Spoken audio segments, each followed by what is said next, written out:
We said to it coming in, right? We felt like you can hang your hat on the Houston Texans playing good defense. You can hang your hat on them running the football effectively with Joe Milton. What had been inconsistent for them the entire year was the passing game. They showed up today. They made plays. Credit to them. On the opposite side, the Chargers, the inability to throw the football early in that game, getting away from the run, going to the play action too much early, missed opportunities.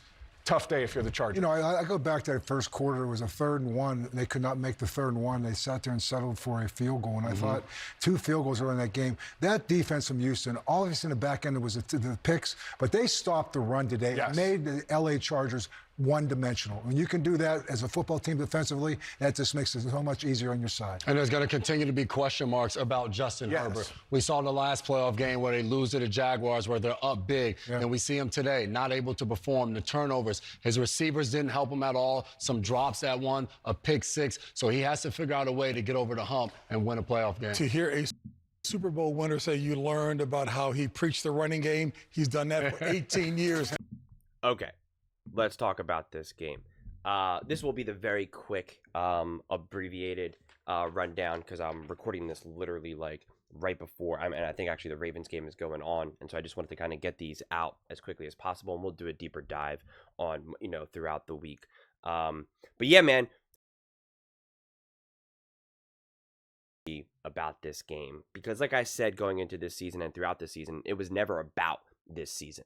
That the Chargers are ahead of schedule considering where they're at. The fact that they even had 11 wins and got to the playoffs is wildly impressive. And through that process, you kind of started to believe, hey, they can do this, they can do this, they can do this. But their limitations showed.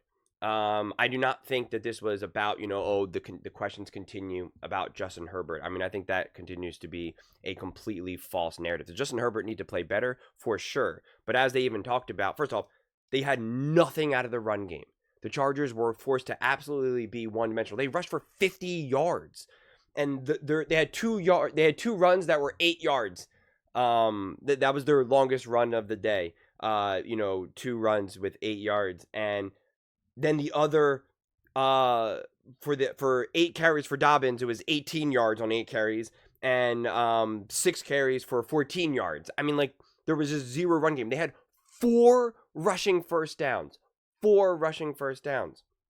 When you combine that with now early drop passes, I mean, Disley dropping the ball literally in the red zone. Herbert makes an unbelievable throw, avoiding pressure, and you just drop it.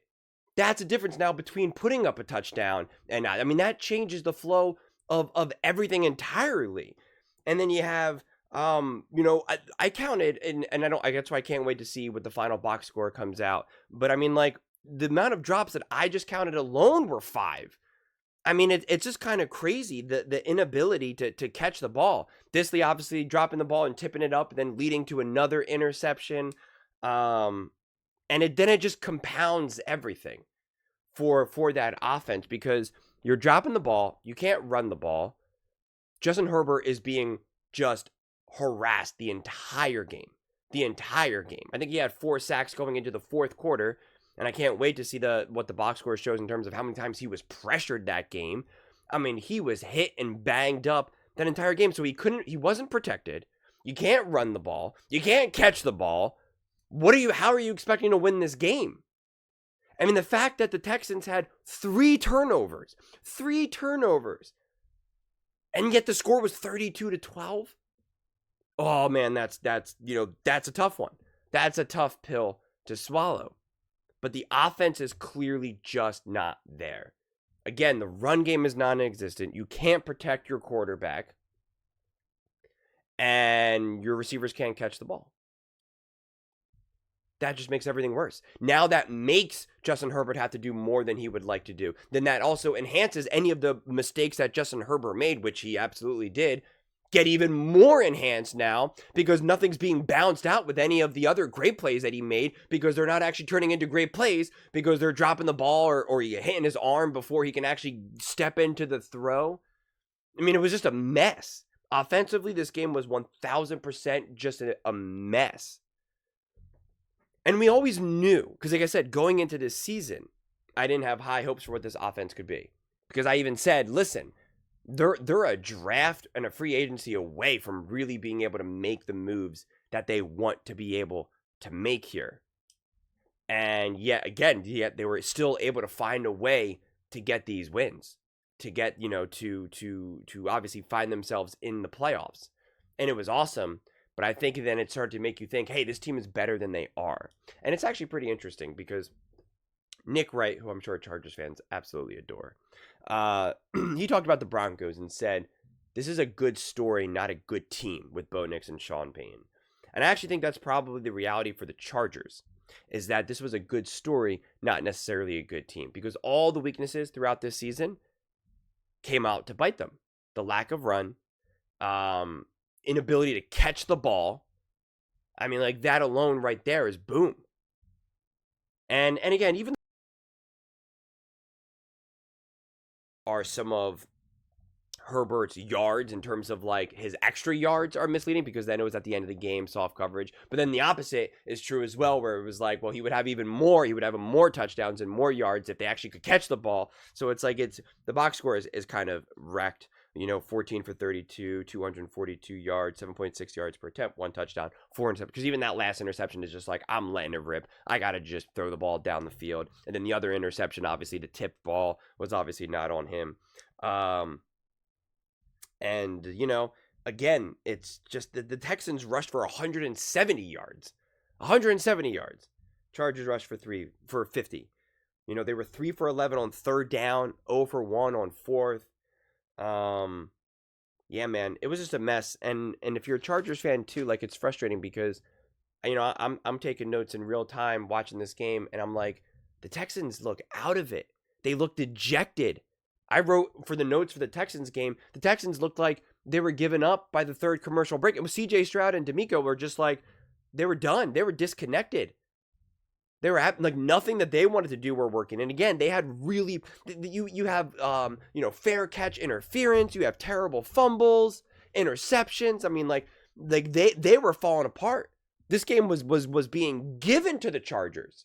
And I wrote notes for actually both these teams where I was just like thinking to myself, if the Chargers win this game, I'm like, you can't drop those passes in the red zone. You can't do that. You can't not run the ball. You can't beat the Chiefs and drop those balls and be, unable to protect Justin Herbert, or, be able to actually run the ball, convert third down. You're not going to be able to win it, even if you won this game. Like, that's what I was prepared to say, but obviously they lost. And it was the same thing with the Texans, where I was like, dude, you turned the ball over 3 times, had 9 penalties. I mean, like, you were really lucky that the Chargers literally dropped the ball multiple times. Again, by my count, it was like 5 times. I mean, like, you're lucky that that's what happened for the Chargers, because otherwise the Texans, you're not winning this game. And then it's just like, now the Texans ended up winning this game. So this game was a hot mess, honestly. If you said, hey, the score was 32-12, and I think there was a total of 7 turnovers, I think it was, because I think the Chargers had 4 and the Texans had 3. I mean, just a mess. Truly a mess. I mean, the score was 32-12. And CJ Stroud was, a decent game, 22 for 33, 282 yards and 1 touchdown. And yet they hung 32 points. I mean, even when they score a touchdown, they get a blocked field goal, and then they get to run back for 2. I mean, you know what I mean? Like, this game was just a mess. A mess. And I feel bad because I feel like it puts a stain on the fact that the Chargers actually really overachieved this season. And although I don't think that they are that team where they only put up 12 points and lose, 32-12. I think thinking that they were going to be a top team this year was always going to be a stretch. They never really had the firepower for that. For much of the season, they had no run game because of injuries. They really only have one wide receiver who can catch the ball in his first year. So this was always a lot on the plate of this team, and that's why I'm really excited to see what they do going into this offseason and into obviously this next season.